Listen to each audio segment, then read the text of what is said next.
Hello students, कैसे हैं आप सब। तो इससे पहले की वीडियो में हम सीडीपी की क्लास ले रहे थे जिसमें हम 15 क्वेश्चन कर चुके थे। 30 क्वेश्चन सीडीपी के पूछे जाते हैं चाइल्ड डेवलपमेंट एंड पेडागोजी के एचटेट में।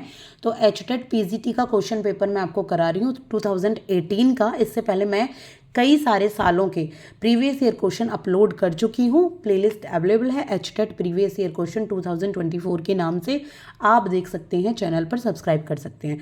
तो अगर आप एचटेट या फिर आप सीटेट या यूपीटेट किसी भी सब्जेक्ट की तैयारी कर रहे हैं, किसी भी स्टेट की सीडीपी की, तो आप यहाँ से प्रीवियस ईयर क्वेश्चन की तैयारी कर सकते हैं। आई होप कि आपकी तैयारी हो चुकी होगी, आप प्रीवियस ईयर क्वेश्चन की प्रैक्टिस कर रहे हैं। अगर तैयारी नहीं हुई है, कम हुई है, तो भी आप यहाँ से आइडिया लगा सकते हैं कि किस तरीके के क्वेश्चन पूछे जाते हैं, तो बची कुछ तैयारी थोड़ी सी यहाँ से हो जाएगी।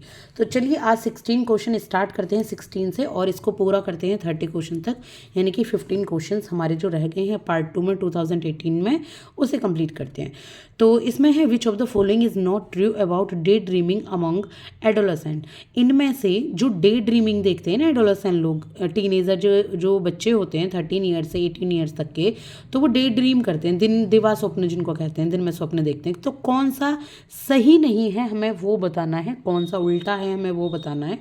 तो डे ड्रीमिंग में क्या होता है, it is A form of active play, कि क्या ये एक्टिव प्ले की फॉर्म होती है। एक्टिव आप खेल रहे हो, एक्टिव हो, और फिर आप डे ड्रीमिंग कर रहे हो। नॉट ट्रू हमें बताना है। The roles adolescents adopt in daydreaming are heroic. जो रोल एडोलेसेंट यूज़ करते हैं डे ड्रीमिंग में वो बिल्कुल हीरोइक होते हैं। हाँ, होते हैं। It involves more physical activity than mental. इसमें ज़्यादा फिजिकल एक्टिविटी होती है। क्या ऐसा होता है डे ड्रीमिंग में ज़्यादा फिजिकल एक्टिविटी हो? बिल्कुल भी नहीं है कि मेंटल एबिलिटी से ज़्यादा हो। It involves more mental ability than physical. तो ये तो सही है। ये गलत है कि फिजिकल एबिलिटी ज़्यादा है, और हमसे यहाँ गलत ही पूछने को कहा है, तो आंसर हो जाएगा नंबर सी। इसके बाद है एक जो टीनेजर होता है, feels that no one has ever been as deeply in love as he's. Teenager को लगता है कि वो जब प्रेम करते हैं, जब प्यार करते हैं, तो उनसे ज़्यादा गहरा प्यार कोई और किसी से नहीं कर सकता। तो ये क्या इंडिकेट करता है, किस चीज़ की पहचान है? तो ये है पर्सनल फेवर की। अपने बारे में उनको संदेह होता है अपनी कि मैं बहुत ज़्यादा प्यार करता हूँ किसी से, तो ये पर्सनल फेवर। इसके बाद 18 young teenagers often believe that they are completely unlike animal as. Young जो टीनेजर होते हैं, जो टीनेजर 13, 14, 15 ईयर्स के होते हैं, उनको लगता है कि वो कम्प्लीटली दूसरे की तरह नहीं है, दूसरे की तरह नहीं लगते। तो ये भी पर्सनल फेवर में है। तो देखिए टीनेजर से ही 3 सवाल तो यहाँ आ गए हैं। ठीक है, कितना इंपॉर्टेंट हो जाता है एडोलेसेंट पीरियड, तो प्लीज़ उसको जरूर पढ़िए। ठीक है, the concept of life space is a part of. एक लाइफ स्पेस का कॉन्सेप्ट है, वो किसका पार्ट है, किसकी थ्योरी दी हुई है उसी का पार्ट होगा, तो वो है ल्यूइस की फील्ड थ्योरी का पार्ट, लाइफ स्पेस। ठीक है, एक बार ल्यूइस की फील्ड थ्योरी लाइफ स्पेस को पढ़ के चाहिए। क्वेश्चन बहुत रिपीट होते हैं, काफ़ी हेल्प मिलेगी आपको। इसके बाद है विच of the following option is not A characteristics of autism spectrum disorder. ASD ये एक ऑर्डर होता है, ऑटिज्म स्पेक्ट्रम डिसऑर्डर। तो क्या करेक्टरिस्टिक्स नहीं है, हमें नहीं बतानी है। तो problem in vision and hearing, क्या विजन और हियरिंग में? बिल्कुल भी नहीं। ये विजन और हियरिंग की यानी कि शरीर की तो प्रॉब्लम है ही नहीं, ये है मानसिक प्रॉब्लम। जो जैसे कि सोशल इंटरेक्शन करने में प्रॉब्लम आती है, पर्सनल रहना चाहते हैं, लोगों से नहीं बतलाना चाहते, वर्बल और नॉन वर्बल कम्युनिकेशन में दिक्कत आती है, रिपीटेटिव बिहेवियर होता है, बार बार उसी बिहेवियर को रिपीट किया जाता है। तो ये सारे ऑटिज्म स्पेक्ट्रम डिसऑर्डर के करेक्टरिस्टिक्स हैं, ये नहीं है, और हमसे यही पूछा गया, तो आंसर हो जाता है नंबर ए। ठीक है, इसके बाद है 21 question, that is which of the following concept is derived from famous बोबो डॉल एक्सपेरिमेंट। कि कौन सा जो कॉन्सेप्ट है वो एक फेमस एक्सपेरिमेंट है बोबो डॉल, उससे डिराइव किया गया है। तो उस जो कॉन्सेप्ट का नाम है दैट इज ऑब्जर्वेशनल लर्निंग। ठीक है, डॉल को देखकर लर्निंग की जाती है, ऑब्जर्वेशनल लर्निंग होती है बोबो डॉल की। तो ये ड्राइव किया गया वहाँ से। इसके बाद है विच of the following is not controlled by pre frontal cortex of brain. कौन सा pre frontal cortex of brain के द्वारा नहीं कंट्रोल किया जाता, वो हमें बताना है। तो जो नहीं किया जाता that is vision and hearing, क्योंकि इसमें ना body movement, problem solving, thinking, ये तीनों ही कंट्रोल की जाती है प्री फ्रंटल दिमाग के का एक तरीके से यहाँ पे इलाज करना कह सकते हो, कंट्रोलिंग कह सकते हो, लेकिन विजन और हियरिंग नहीं होती। इसके बाद अप्लाइड बिहेवियर एनालिसिस बेस्ड होता है किसके प्रिंसिपल पर? तो ये बेस्ड होता है ऑपरेंट कंडीशनिंग के उस पर। अप्लाइड बिहेवियर एनालिसिस किसके प्रिंसिपल? ऑपरेंट कंडीशनिंग बिहेवियर पर। इसके बाद है what is the correct sequence of 4 elements of observational learning. Correct sequence क्या है ऑब्जर्वेशनल लर्निंग का? ऑब्जर्वेशनल लर्निंग में 4 एलिमेंट होते हैं। ऑब्जर्वेशनल लर्निंग क्या होती है? किसी को देखकर सीखना, स्वतः ही जो सीख लेते हैं ना, मम्मी पापा को देख के, अपने पीयर ग्रुप को देख के, टीचर्स को देखकर, तो उसमें पहले क्या आता है, फिर क्या आता है, फिर क्या आता है, हमें ये बताना है। तो इसका जो आंसर हो जाता है दैट, तो पहले इसमें आता है अटेंशन, कोई ध्यान देता है किसी चीज़ पर, फिर रिटेंशन यानी कि अपने अंदर धारण करता है, फिर रिप्रोडक्शन जो उसने धारण किया है उसको निकालता है और फिर उसको उससे मोटिवेशन मिलता है। तो ये हो जाती है ये वाली, ठीक है। Number B is the correct answer. इसमें थोड़े कन्फ्यूज़न करने वाले होते हैं कि अटेंशन, देखिए अटेंशन के बाद रिटेंशन तो हो गई, तो ये दोनों थोड़ी कन्फ्यूज़न है। रिटेंशन के बाद लगेगा कि पहले मोटिवेशन नहीं, पहले रिप्रोडक्शन है, रिप्रोडक्शन करेंगे अच्छे तरीके से तभी मोटिवेशन आता है।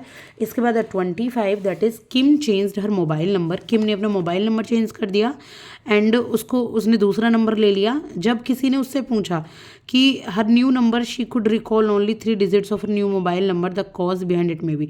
एक सेकेंड। और जब किसी ने उससे पूछा कि अपना नया नंबर बता दो, तो उसको सिर्फ उसकी 3 ही डिजिट याद थी नए मोबाइल नंबर की। तो इसके पीछे क्या हो सकता है, क्यों उसको याद नहीं थी? तो इसके पीछे होता है प्रोएक्टिव इंटरफेरेंस, यानी कि पहले से उसे अपना पहला नंबर याद होगा ना, तो वो दिक्कत कर रहा था उसके नए नंबर को याद करने में, तो सिर्फ वो 3 डिजिट याद कर पाई थी। तो ये होता है प्रोएक्टिव इंटरफेरेंस। इसके बाद है विच of the following is not true about a reward. Reward के बारे में क्या सही नहीं है, हमें वो बताना है कि ये ब्राइब का कोई टाइप है, या ये इंक्रीजेज ए डिज़ायरेबल बिहेवियर, या it is a pleasant stimulus, या फिर it is given to strengthen the response, ये मैं बताना है। तो ये क्या है, क्या ट्रू नहीं है रिवार्ड के बारे में? तो ये टाइप ऑफ ब्राइब थोड़ी ना होता, रिवार्ड कोई रिश्वत थोड़ी ना होती, बाकी ये तीनों चीज़ें होती हैं। इसके बाद है विच of the following is not a democratic teaching of strategy. इनमें से टीचिंग कौन सी डेमोक्रेटिक स्ट्रेटेजी नहीं है टीचिंग की, हमें बताना है। डेमोक्रेटिक मतलब जो अकॉर्डिंग टू स्टूडेंट्स हो, जो अच्छी हो, जो इसमें स्टूडेंट्स इन्वॉल्व हो सकें। तो डिमॉन्स्ट्रेशन, डेमोक्रेटिक डिमॉन्स्ट्रेशन क्या होता है, दिखाना किसी चीज़ को, प्रॉब्लम सॉल्विंग, डिस्कवरी, प्रोजेक्ट, तीनों स्टूडेंट्स खुद करते हैं, तो ये डेमोक्रेटिक टीचिंग स्ट्रेटेजी। लेकिन डिमॉन्स्ट्रेशन नहीं है।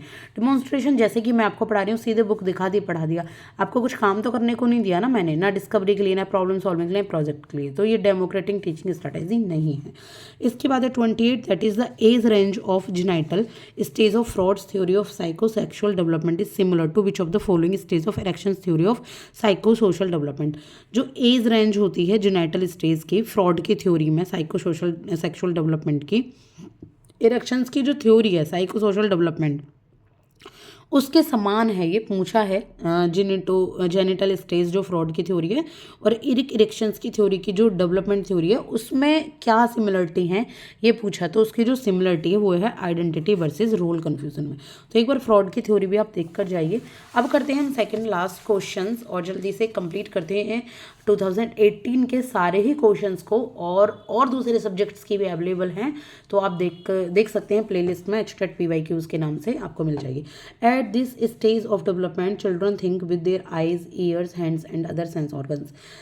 इस एज पर चिल्ड्रन सोचने लग जाते हैं अपने आँखों, अपने कानों, अपने हैंड्स और अपने सेंस ऑर्गन्स के बारे में। तो ये कौन सा आपका डेवलपमेंट, कॉग्निटिव डेवलपमेंट है, यानी कि प्याजे की थ्योरी का दे रखा है। तो ये सेंसरी मोटर स्टेज में इन्हें पता लग जाता है कि इनके आँख हैं, नाक हैं, कान है, सारे ऑर्गन्स हैं। इसके बाद है as classified by Bloom which of the following is not a sub domain of cognitive domain. Bloom के द्वारा, जो ब्लूम टैक्सोनॉमी है ना, उसकी थ्योरी है ये कि कॉग्निटिव डोमेन का कौन सा सब डोमेन नहीं है। तो इसका जो सब डोमेन नहीं है वो रिस्पॉन्डिंग है, रिस्पॉन्डिंग कॉग्निटिव का नहीं है सब डोमेन, कॉग्निटिव डोमेन का, ठीक है। अफेक्टिव डोमेन का है ये, कॉग्निटिव का नहीं है। तो आई होप कि आपको समझ आ गई होंगी। इससे पहले मैंने आपको हिंदी के करा दिए थे और इंग्लिश के भी करा चुकी हूँ 2018 के, क्योंकि CDP के ज़्यादा थे 30 क्वेश्चन, तो मैंने ये आपको लास्ट में कराए हैं, ठीक है। प्लेलिस्ट आप देख लो, सबके मिल जाएंगे, एक साथ मिल जाएंगे पूरे आपके। यहाँ पर मैंने आपको 70 क्वेश्चंस की तैयारी कराई है, 70 क्वेश्चंस की। बस मैंने 20 क्वेश्चन छोड़े हुए हैं जो कि हैं क्वांटिटेटिव एप्टीट्यूड और आपके रीजनिंग के, क्योंकि वो मैं नहीं करा रही हूँ, मैं थ्योरेटिकल पार्ट ही करा रही हूँ। प्रैक्टिकल पार्ट है, आप खुद से करें तो ज़्यादा बेहतर है, या आप कोई और चैनल भी देख सकते हैं, वहाँ बहुत अच्छे तरीके से कराते हैं। अचीवर्स एकेडमी एक अच्छा चैनल है, टीचिंग गोल्स एक अच्छा चैनल है, अध्ययन मंत्रा बहुत अच्छा चैनल है, तो आप वहाँ से भी इनको कर सकते हैं। Thank you so much.